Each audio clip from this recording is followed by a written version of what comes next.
Hello दोस्तों, क्या हाल चाल। बढ़िया। देखिए, आज हम क्लास 11th का जो सीरीज स्टार्ट किए थे, जो हम स्टार्ट किए थे कोशिका जीवन की इकाई, आज ये चौथा लेक्चर है। ठीक, चलिए कलर थोड़ा सा चेंज कर लेते हैं और पतला कर लेते हैं। ये आपका चौथा लेक्चर है। इससे पहले आप नहीं देखे हैं सारा लेक्चर तो आप पीछे जाके देख सकते हैं। ठीक, पादप कोशिका क्या होती है, जंतु कोशिका क्या होती है, ये सारी चीज़ें ये केवल हिंदी मीडियम के लिए प्योर एनसीईआरटी बनाई गया है वीडियो। इसी पे सारा हम क्या करेंगे, जीव विज्ञान का जितना भी पोर्शन है क्लास 11 और क्लास 12 का सारा पोर्शन हम इस पे हम करा के आपको इजीली दे देंगे। जितना भी क्वेश्चन बनेगा, क्वेश्चन भी यानी थ्योरी के साथ आपका, उसके बाद हम यानी पहले हम थ्योरी पढ़ाएंगे एनसीईआरटी, उसके बाद जितना भी क्वेश्चन रहेगा वो हम सब करा देंगे। ठीक, और आज हम पढ़ेंगे, देखिए आज हम पढ़ेंगे यूकैरियोटिक कोशिका के अंतर्गत। इसके हम प्रोकैरियोटिक हम पढ़ चुके हैं। ठीक, चलिए हम पढ़ लेते हैं आज यूकैरियोटिक कोशिका। देखिए, सभी जितने भी हमारे आद्य जीव यानी पादप हो गए, जंतु हो गए, कवक हो गए, सब किसके अंतर्गत आते हैं, यूकैरियोटिक के अंतर्गत है। यूकैरियोटिक मतलब क्या होता है, जिसमें हमारा केंद्रक के ऊपर केंद्रक मेम्ब्रेन पाया जाता है, उससे हम किसके अंतर्गत, यूकैरियोटिक के अंतर्गत रखते हैं। ठीक है, उसके अंतर यूकैरियोटिक के अंतर्गत है। यूकैरियोटिक कोशिकाओं में झिल्लीदार अंगों की उपस्थिति के कारण जीवद्रव्य विस्तृत विस्तृत कक्ष युक्त प्रतीत होते हैं। यूकैरियोटिक कोशिकाओं में झिल्लीमय केंद्रक होते हैं, मतलब ये न्यूक्लियस है यानी केंद्रक है, केंद्रक के ऊपर क्या होता है, ऐसे झिल्ली होती है। वही तुम्हारा यहाँ पॉइंट लिखा है, झिल्लीमय केंद्रक का आवरण होता है, युक्त व्यवस्थित केंद्रक मिलता है, मतलब केंद्रक मिलता है यानी केंद्रक है, केंद्रक के ऊपर क्या होता है, ये केंद्रक है, केंद्रक के ऊपर ऐसे लेयर होती है, झिल्ली प्रेजेंट होती है, जो यूकैरियोटिक की पहचान होती है। ठीक, इसके अतिरिक्त यूकैरियोटिक कोशिका में विभिन्न प्रकार के गत जटिल गतकी कोशिका कंकाल जैसी संरचना होती है।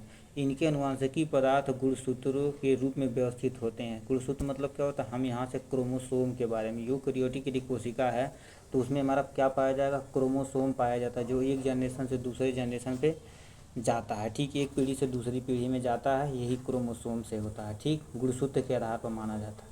ठीक है, और क्या लिखा है, यानी सभी यूकैरियोटिक कोशिकाएं एक जैसी नहीं होती हैं, यानी जितने भी यूकैरियोटिक कोशिका हैं एक जैसी नहीं होती, यानी मगर प्रोकैरियोटिक कोशिकाओं में लगभग एक समान होती थी। ठीक, देखिए पादप व जंतु कोशिकाएं भिन्न भिन्न होती हैं। देखिए प्लांट अलग है, यानी पादप अलग होते हैं, जंतु अलग होते हैं कि नहीं, तो ये तुम्हारा अलग अलग होते हैं, यही तुमसे बोला है। ठीक है, उसके बाद क्या था, पादप कोशिकाओं में कोशिका भित्ति, लवक यानी लवक तथा एक बड़ी केंद्रित राजधानी होती। कहने इस पॉइंट का मतलब क्या होता है, चलिए हम यहाँ से हम आपको बताते हैं। यानी पादप कोशिका के पास क्या दे दिया है, पादप कोशिका, इसके पास क्या होता है, कोशिका भित्ति मतलब सेल वॉल इसके पास प्रेजेंट होता है, जो एक प्लांट सेल का करेक्टर है, सेल वॉल प्रेजेंट हो गया। प्लास्टिड जिसे हम लवक बोलते हैं, जिसे प्लास्टिड, ये प्लास्टिड में क्लोरोफिल होता है, इसी के कारण से अपना प्लांट भोजन अपना खुद बना लेता है। दो हो गया, और एक डिफरेंस होता है, यहाँ से लिखा है राजधानी, जिसे हम इंग्लिश में क्या बोलते हैं, वैक्यूल बोलते हैं। ठीक, वैक्यूल क्या करता है, large number of the water को कंटेन करता है, यानी बहुत सारा वाटर और मिनरल को इकट्ठा करता है सेल के अंदर। ठीक, ये तीन चीज़ें यानी पादप कोशिका के लिए सेल वॉल होना चाहिए, जिसे हम कोशिका भित्ति कहते हैं, प्लास्टिक जिसे हम लवक कहते हैं, वैक्यूल बड़ा होना चाहिए, ये आपका पादप कोशिका के लिए है। ठीक, उसके बाद हमसे लिखा है, परंतु जंतु कोशिकाओं में ये अनुपस्थित होते हैं, मतलब हम सब लोगों में यदि लवक पाया जाता तो कितना बढ़िया रहता। हम क्या होता, प्रेजेंस ऑफ सनलाइट में, धूप में हम क्या करते थे, आराम से भोजन बनाते, इसलिए ये एनिमल सेल में नहीं पाया जाता, यानी जंतु कोशिका में नहीं पाया जाता। ये देखिए जंतु कोशिका में अनुपस्थित होते हैं। दूसरी तरफ प्राणी कोशिकाओं में तारक काय मिलता है, जो लगभग सभी पादप कोशिकाओं की अनुपस्थिति होता है। प्रत्येक पादप कोशिकाओं की संरचना कार्यविधि का अध्ययन करें। ठीक, मतलब क्या होता है, तुम्हें यहाँ से पादप कोशिकाओं के अंदर कितना है, यानी कोशिका का, और हमारा जंतु कोशिका। ठीक, जंतु कोशिका में कितना है, ये सब चीज़ हम क्या करेंगे, इसके बारे में, इसके दोनों के बारे में हम पढ़ेंगे। ठीक, मतलब क्या होता है, ये आपको जैसे पादप कोशिका, तो पादप कोशिका है, जैसे ये कोशिका है, कोशिका में क्या होता है, मान लेते हैं माइटोकॉन्ड्रिया, राइबोसोम है, लाइसोसोम है, सेल वाल, ये सेल वाल है, सेल मेम्ब्रेन इसके नीचे है, तो ये सारी चीज़ें हम पढ़ेंगे। और आज हम स्टार्ट करेंगे क्या, सेल मेम्ब्रेन, यानी जैसे हम क्या कहते हैं, कोशिका झिल्ली है, नीचे दिया है। ठीक, चलिए हम आते हैं कोशिका झिल्ली पे आपके। ठीक है। देखिए ये कोशिका झिल्ली है, जिसे हम कोशिका झिल्ली क्या कहते हैं, जिसे इंग्लिश में हम क्या बोलते हैं, सेल मेम्ब्रेन। कहीं भी लिखा रहेगा सेल मेम्ब्रेन, ठीक है, सेल मेम्ब्रेन कहीं लिखा रहेगा, या आपका प्लाज्मा मेम्ब्रेन भी कहीं लिखा रह सकता है, ठीक है, प्लाज्मा मेम्ब्रेन, ठीक, प्लाज्मा मेम्ब्रेन भी कहीं कहीं लिखा हो सकता है, ठीक, कोई चिंता की बात नहीं। ये सेल है, ठीक है, ये सेल मेम्ब्रेन हो गया, ठीक है, ये सेल मेम्ब्रेन हो गया। तो इसी को हमें आज पढ़ना है, यानी इसे कोशिका झिल्ली कहते हैं, ठीक, इसके बारे में चलिए इसी के बारे में पढ़ते हैं। देखिए वर्ष 1950 में इलेक्ट्रॉन सूक्ष्मदर्शी की खोज के बाद कोशिका के बहुत सारा अध्ययन कर दिया गया, विस्तृत संरचना ज्ञान प्राप्त हो सका। देखिए इसके बीच मनुष्य के लाल रुधिर कणिकाएं, जिसे हम कहते हैं आरबीसी, कोशिकाओं के झिल्ली की रासायनिक अध्ययन के बारे में बताया गया, और जीव द्रव्य झिल्ली की संभावित संरचना के बारे में भी जानकारी दी गई। इसका मतलब, कहने का मतलब 1950 में जब हमारा क्या होता है इलेक्ट्रॉन माइक्रोस्कोप की, यानी इलेक्ट्रॉन सूक्ष्मदर्शी की खोज हो गई थी, तो हमारा आरबीसी के बारे में बढ़िया से अध्ययन किया गया, और यानी जो आपका सेल है, यानी कोशिका जिसे कहते हैं, इसके बारे में बढ़िया से अध्ययन किया गया, और सारी चीज़ें बताएंगे कोशिका के अंदर क्या क्या चीज़ हैं, ये सारी चीज़ें बताएं। जब हमारे इलेक्ट्रॉन माइक्रोस्कोप यानी इलेक्ट्रॉन सूक्ष्मदर्शी की खोज हुई तब से, ठीक, तो इसी को हम क्या करते हैं, आगे बढ़ाते हैं, ठीक, आगे बढ़ाते हैं। देखो करिए, अध्ययन के बाद इस बात की पुष्टि हुई कि कोशिका झिल्ली मुख्यतः लिपिड, यानी आपकी जो ये सेल है, सेल के ऊपर क्या था, सेल मेम्ब्रेन था, जिसे हम कोशिका झिल्ली कहते हैं, ये मुख्यतः लिपिड और प्रोटीन की बनी होती है। एक चीज़ से पता चला, यानी आपका कोशिका झिल्ली जो है, ये कोशिका झिल्ली किससे बनी है, लिपिड तथा प्रोटीन से मिलकर बनी होती है, ठीक। अब चलिए और देखते हैं, इसमें प्रमुख लिपिड और फास्फोलिपिड होता है, ठीक, फिर लिपिड और फास्फोलिपिड होता है, जो दो सतहों में व्यवस्थित होता है। दो सतह मतलब क्या होता है, ऐसे, यहाँ से देखो हेड हो गया, इसका ये टेल हो गया, एक आपका हेड हो गया, टेल हो गया, एक लेयर, ये दो लेयर में प्रेजेंट होता है। यही तुमसे कह रहा है, ऐसे जब पढ़ेंगे तो ऐसे पढ़ेंगे, ठीक है, ऐसे हम ऐसे यहाँ से ये हेड हो जाएगा, ये टेल हो जाएगा, ठीक है, ये आपका हेड टेल ऐसे होता है, ठीक, इसी के बारे में अध्ययन करेंगे। यही तुमसे क्या बोला है, दो सतहों में व्यवस्थित होते हैं, ठीक है, हमने मान लिया। अब लिपिड झिल्ली के अंदर व्यवस्थित होते हैं, जिनका ध्रुवीय सिरा बाहर की ओर जल भीरु पूंछ यानी सिरा बाहर की ओर तथा एवं जल भीरु पूंछ सिरा अंदर की ओर होता है। इससे निश्चित होता है कि, कहने का मतलब क्या कह रहा है ये, ठीक, हम आपको बता रहे हैं ये जल भारी और जल ये सब क्या कह रहा है, हम आपसे बताते हैं, ठीक है। जैसे देखिए ये जो पॉइंट पूछा है, देखिए करिए, ये आपका हेड हो गया, ठीक, हेड हो गया, तो यहाँ से हमारा ऐसे ऐसे क्या होता है, ये ऐसे टेल बना होता है, ठीक। यही हमारा क्या होता है, एक कोशिका संरचना की, एक लिपिड की संरचना है, ये किसकी, लिपिड की संरचना, इसकी संरचना, इसके बारे में कह रहा है, ठीक। तो ये जो हेड वाला रीजन होता है, इसे हम क्या कहते हैं, सिर, जिसे हम क्या बोलते हैं, इंग्लिश में हेड बोलते हैं। ये जो होता है, ये क्या होता है, ये हाइड्रोफिलिक, मतलब क्या होता है, ये पानी से, ये हेड वाला पानी से ये प्यार करता है, ठीक, ये पानी से प्यार करता है, ये वाला हेड वाला रीजन। बट ये टेल वाला जो रीजन है, जिसे हम पूंछ बोलते हैं, यहाँ से टेल लिख देते हैं, टेल, ये क्या करता है, ये पानी से डर, ये पूंछ वाला है, ये पानी से क्या होता है, पानी से डरता है, ठीक। दो चीज़ यही तुम्हें बता रहा है। अब यही तुम्हारा क्या होता है, ये जो है, चलिए हम कलर थोड़ा सा बढ़िया बना देते हैं। कहने का मतलब क्या होता है, ये मान लेते हैं ये आपका लिपिड है, ठीक है, ये लिपिड है, ये पूंछ वाला रीजन, ये पूंछ वाला रीजन, और ये हेड वाला रीजन। हेड वाला रीजन होता है, ये पानी से प्यार करता है, बट ये टेल वाला रीजन है, पानी से क्या होती है, इसकी दुश्मनी है, पानी से डरता है, ठीक है। तो यही हमारा यहाँ से लिख रखा है, ठीक है। चलिए हम यही कलर लेते हैं, बढ़िया लग रहा है। तो वही तुमसे क्या कह रहा है, इनका जो बाहरी सिरा, देखो करिए, सिरा बाहर की ओर, जल भीरु पूंछ सिरा अंदर की ओर होता है। इससे सुनिश्चित होता है कि संतृप्त हाइड्रोकार्बन की बनी हुई अध्रुवीय पूंछ जलीय वातावरण से सुरक्षित रहती है। अभी बताएं, जलीय वातावरण से सुरक्षित रहती है। इसके अतिरिक्त फास्फोलिपिड झिल्ली में कोलेस्ट्रॉल भी होते हैं, कोलेस्ट्रॉल प्रेजेंट होते हैं, ठीक कोलेस्ट्रॉल प्रेजेंट होते हैं। उसके बाद हमसे क्या पॉइंट दे रखा है, बाद में जैव रासायनिक अनुसंधानों से यह स्पष्ट किया कि कोशिका झिल्ली में प्रोटीन, कार्बोहाइड्रेट भी पाया जाता है, और ये विभिन्न कोशिकाओं में प्रोटीन व लिपिड का अनुपात भिन्न भिन्न हो सकता है। मतलब एक कोशिका है तो उसमें प्रोटीन कुछ और रहेगा, यानी लिपिड कुछ और रहेगा, यानी इनका अनुपात क्या हो सकता है, अलग अलग हो सकता है। ठीक है, अलग अलग हो सकता है, यानी प्रोटीन और लिपिड का अनुपात भिन्न भिन्न हो सकता है। मनुष्य के रुधिर में, यानी रुधिर में इरिथ्रोसाइट में झिल्ली में लगभग 25 यानी 52% प्रोटीन तो 40% लिपिड तथा अन्य चीज़ प्रेजेंट हैं। ठीक है, ये सारी चीज़ें, मतलब ये आपसे पूछ सकता है, ये मनुष्य के रुधिर इरिथ्रोसाइट में झिल्ली में लगभग कितना 25 यानी 52% प्रोटीन तथा 40% लिपिड प्रेजेंट होता है। ठीक, ये 2 पॉइंट आप याद रखिएगा, अंडरलाइन करिएगा, आप नोट मत बनाइए। ठीक, अब जो एनसीईआरटी उसी को क्या करिए, आप रंगिए बढ़िया से, जो हाईलाइट बोला जा रहा है वो हाईलाइट करिए। ठीक, देखिए झिल्ली में पाए जाने वाले प्रोटीन को लगभग यानी अलग करने की सुविधा के आधार पर 2 अंगभूत व परिधीय प्रोटीन भाग को विभक्त कर सकते हैं। परिधीय प्रोटीन झिल्ली की सतह की ओर होता है, जबकि अंगभूत प्रोटीन आंशिक व पूर्ण रूप से झिल्ली में ओर धंसा होता है। ठीक, ये था आपके कोशिका के बारे में। अब कोशिका के बारे में कुछ मॉडल यहाँ प्रस्तुत किया गया है, उसे थोड़ा सा हम देख लेते हैं। ठीक है, यहाँ से थोड़ा सा देख लेते हैं। जबकि कोशिका झिल्ली यानी कोशिका झिल्ली का उन्नत नमूना 1972 में सिंगर तथा निकोल्सन नामक द्वारा प्रतिपादित किया गया था। यानी कोशिका झिल्ली का एक आवरण यानी क्या होता है, एक थ्योरी बनाई गई जिसे हम क्या कहते हैं, सिंगल एंड निकोल्सन थ्योरी बोलते हैं, जिसे हम ने वैज्ञानिक दृष्टि से हम क्या होता है बोलते हैं, मोज़ैक फ्लूइड मोज़ैक मॉडल बोलते हैं, मोज़ैक मॉडल बोलते हैं। ठीक, फ्लूइड मोज़ैक मॉडल बोलते हैं, उसे के बारे में हम पढ़ेंगे। ठीक, कोई दिक्कत नहीं। देखिए सिंपल सा, कोशिका झिल्ली के उन्नत नमूना 1972 में सिंगल व निकोल्सन द्वारा प्रतिपादित किया गया था, जिसे तरल कृमि अनुमान के अनुसार व्यापक रूप से स्वीकार किया गया।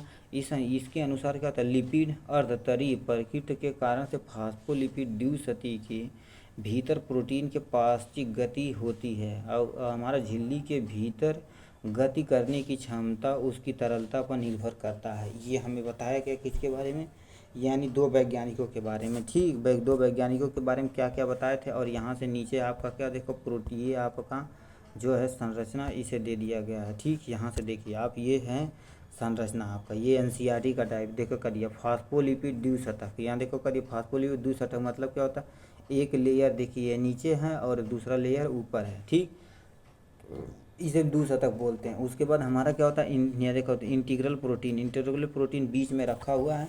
ठीक, इंटरनल प्रोटीन, यहाँ से हमारा ये जो है प्रधीन प्रोटीन, ये प्रोटीन है और ये शुगर है। ठीक, चलिए हम बता देते हैं, ये आपका शुगर वाला पोर्शन, ये प्रधीन प्रोटीन वाला है। फास्फोलिपिड जो 2 लेयर, एक लेयर ऊपर का, एक लेयर हमारा नीचे का प्रेजेंट है। ठीक है, कोई दिक्कत नहीं है।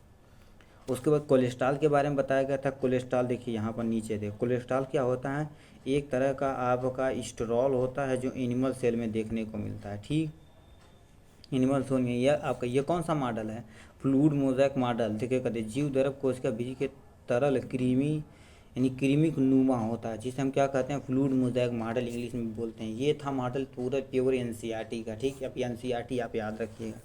ठीक, कोई दिक्कत रहेगा तो आप ज़रूर बताइएगा। ठीक, ये था आपका इनके बारे में। अब कुछ चीज़ें इनके बारे में और पढ़ लेते हैं, क्या क्या दे रखे हैं हमारे बाबू। ठीक है, इसे हम देखते हैं।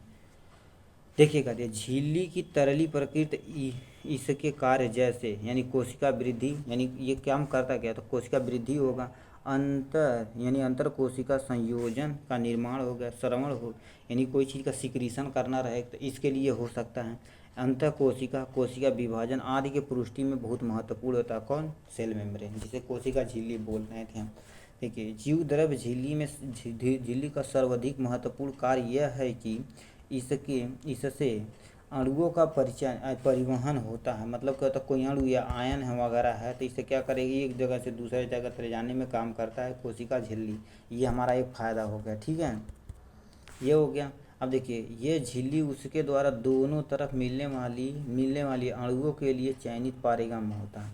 ठीक, कुछ अणु बिना ऊर्जा की आवश्यकता से झिल्ली से बाहर यानी झिल्ली से होकर आते हैं, जिसे हम क्या होता है, निष्क्रिय, मतलब यहाँ से निष्क्रिय, जिसे हम क्या होता है, एक्टिव परिवहन बोलते हैं। ठीक है, इस परिवहन में तुम्हें एनर्जी, मतलब क्या होता है, तुम्हें बाहर से कोई भी ऊर्जा देने की ज़रूरत नहीं है, जिसे हम क्या होता है, निष्क्रिय परिवहन बोलते हैं। और दूसरा क्या होता है, उदासीन विलेय सांद्र प्रवणता के अनुसार, जैसे उच्च सांद्रता से निम्न सांद्रता की ओर साधारण विसरण द्वारा एक झिल्ली से होकर जाते हैं।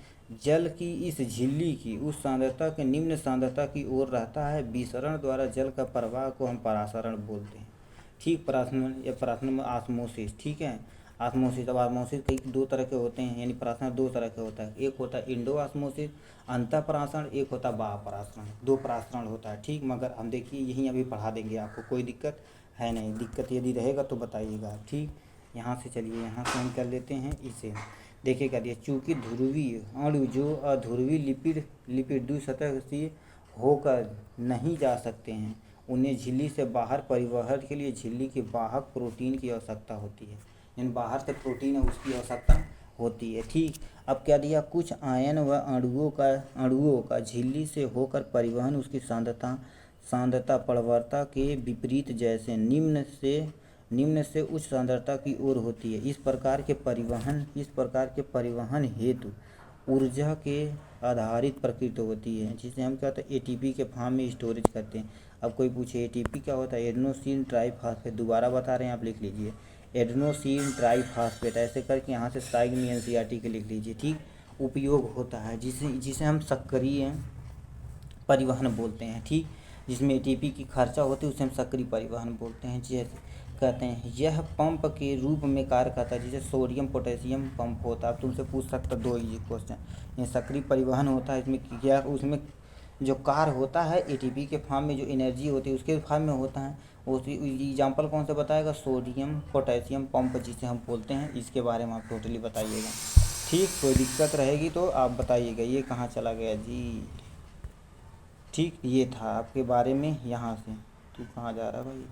ठीक, ये हमारा सक्रिय यानी ऊर्जा के बारे में था। टोटल सिंगल और न्यूक्लियेशन के बारे में बता दिए हम, और हमारा फ्लूइडिटी के बारे में बता दिए, एक्टिव ट्रांसपोर्ट, और हमारा यानी पैसिव ट्रांसपोर्ट जो हम देखिएगा दिया। ये आपका सक्रिय परिवहन को हम क्या बोलते हैं, सक्रिय परिवहन को हम क्या होता है एक्टिव ट्रांसपोर्ट करते हैं। इसमें हमारी एनर्जी हमें बाहर से देनी पड़ती है। मगर एक प्रश्न अभी यहीं आप ऊपर पढ़े हैं कौन सा, निष्क्रिय होता है।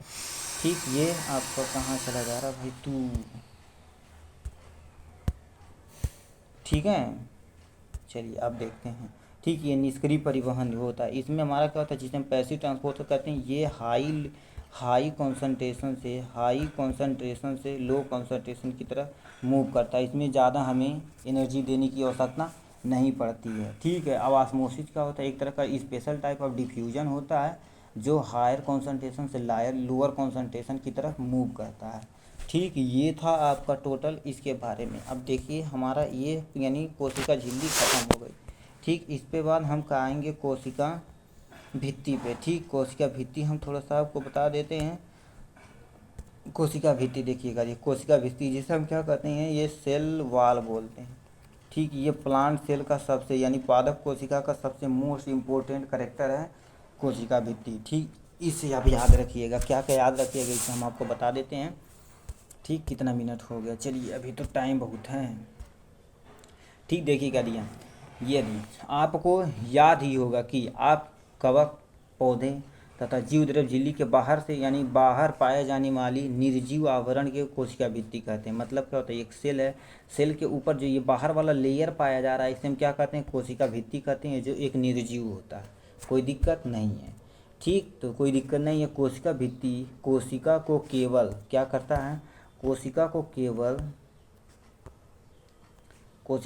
क्या करता है, कोशिका के यांत्रिक हानियाँ और संक्रमण से रक्षा नहीं करता है, बल्कि कोशिका के बीच आपसी संपर्क बनाए में रखने में भी बहुत ज़्यादा हेल्प करता है। ये भी हमारा सही है। कहने का मतलब क्या होता है, जो सेल वाल है, ठीक, सेल वाल के ऊपर जो ये प्रेजेंट होता है, जैसे ये आपका ये सेल हो गया, सेल ढंग से बना लेते हैं, ये आपका सेल हो गया। सेल के ऊपर ये जो बाहर वाली कवरिंग पाया जा रही थी इसी तो हम कोशिका भित्ति या सेल वाल बोलते हैं। तो ये क्या करता है, ये प्रोटेक्शन करता है, मतलब सेल में कोई शॉक और इंजरी वगैरह ना हो, इसे प्रोटेक्शन करने का हेल्प करता है। ठीक, कोई दिक्कत नहीं है। और आपसी मतलब एक सेल है दूसरे सेल से यदि जुड़ना है तो यानी सेल वाल से ही अटैच हो सकता है। ठीक, ये हमारा काम करता है, आपसी संपर्क बनाए भी रखता है। ठीक, अब यहाँ से अवांछित बृहद अणुओं के लिए अवरोध प्रदान करता है। शैवाल की कोशिका भित्ति किसकी बनी होती है? सेलुलोज की बनी होती है। अब यहाँ से हम क्या कर देते हैं, इरेज कर देते हैं, ये सब पॉइंट आप लिखिएगा। सेलुलोज की कोशिका भित्ति शैवाल की कोशिका भित्ति सेलुलोज की बनी होती है, कामा ग्लैक्टोज का ये मेलाज नामक खनिज कैल्शियम कार्बोनेट की बनी होती है। यानी इतनी चीज़ से हमारी शैवाल की कोशिका बन सकती है। जबकि पौधों में ये सेलुलोज हो गया, हेमी सेलुलोज, पेक्टिन और प्रोटीन की बनी होती है। ठीक, और नए यानी जो आपका नई पादप कोशिका होती हैं, देखिए यहाँ से हम लिख देते हैं, देखिए ये उड़े इरेज कर दो भाई। नए पादप यानी कोशिका भित्ति की स्थिति का प्रारंभिक भित्ति में वृद्धि की क्षमता होती है, जो कोशिका की परिपक्वता से साथ घटती जाती है। वह इसके साथ कोशिका के भीतर की तरफ द्वितीय भित्ति का निर्माण करने लगती है। ठीक, ये हमारा था किसके बारे में? ये हमारा प्राइमरी सेल वॉल होती है, सेकेंडरी सेल वॉल। अब देख लेते हैं क्या क्या कर रहा है, देखिए करिए। मध्यमक पट्टिका मुख्यतः कैल्शियम पेक्टेट की बनी होती है, सतह पे होती है, जो आपस में विभिन्न कोशिकाओं को आपस में चिपका कर पकड़े रहते हैं। और कोशिका भित्ति एवं मध्य पटलिका में जीवद्रव तंतु, जिसे हम प्लाज्मोडेस्माटा के आंकड़े तिरछे रूप में स्थित रहते हैं, जो आपस में मिलकर कोशिका द्रव्य को जोड़ते हैं। ये हमारा सेंटेंस कह रहा है क्या? मान लेते हैं ये आपका सेल वॉल हो गया। ठीक, सेल वॉल हो गया है। ठीक, तो इसे ले लेते हैं थोड़ा सा ऐसे, देखो करिए, यहाँ से आए, फिर यहाँ से आए, फिर यहाँ से आए, फिर यहाँ से आए, फिर यहाँ से आए। ये जो गैपिंग है इसी को हम क्या कहते हैं? प्लाज्मोडेस्माटा बोलते हैं। जो दूसरा सेल है इसी के द्वारा क्या करता है? अटैच, यानी मान लेते हैं यहाँ से कुछ भी यहाँ से इसके अंदर ये चल जाएगा, इसके अंदर ये, तो यहाँ से हमारा ये अटैच होता है, इसके अंदर ये चला जाएगा। उसी तरह से ये अटैचमेंट होता है, जिसे हम प्लाज्मोडेस्माटा बोलते हैं। ठीक, यही हमारा क्या होता है? यहाँ से प्लाज्मोडेस्माटा है, यही प्लाज्मोडेस्माटा आंकड़े एक दूसरे को आपस में जोड़े रहते हैं। ठीक, और ये कनेक्ट करते हैं किससे? प्लाज्मोडेस्माटा साइटोप्लाज्म में। मतलब क्या होता है? सेल के अंदर जो भी यानी क्या होता है? कोई भी लिक्विड वाला चीज़ दूसरे यदि सेल में यदि जाना चाहता है तो विद्यालय आप ऐसे पोर बनाते हैं, जिसे हम प्लाज्मोडेस्माटा बोलते हैं। इसी के द्वारा क्या होता है? आराम से किसी चीज़ को एक्सचेंज किया जा सकता है। ठीक, ये था टोटल आपका कोशिका झिल्ली और कोशिका वाल के बारे में। ठीक, ये देखिए कोशिका झिल्ली और हमारा कोशिका भित्ति के बारे में। ठीक, इसके बाद हम नेक्स्ट वीडियो में आपसे मिलेंगे किसके? एंडोप्लाज्मिक रेटिकुलम में। ठीक, ये क्या खींचा गया जी? Endoplasmic reticulum smooth endoplasmic reticulum क्या होता है? रफ एंडोप्लाज्मिक रेटिकुलम खुदरा होता है, और एक हमारा स्मूथ होता है, उसके बारे में पढ़ेंगे। ठीक, चलिए मिलेंगे नेक्स्ट वीडियो में और नेक्स्ट टॉपिक के साथ। ठीक, पढ़ाई करते रहिए। All the very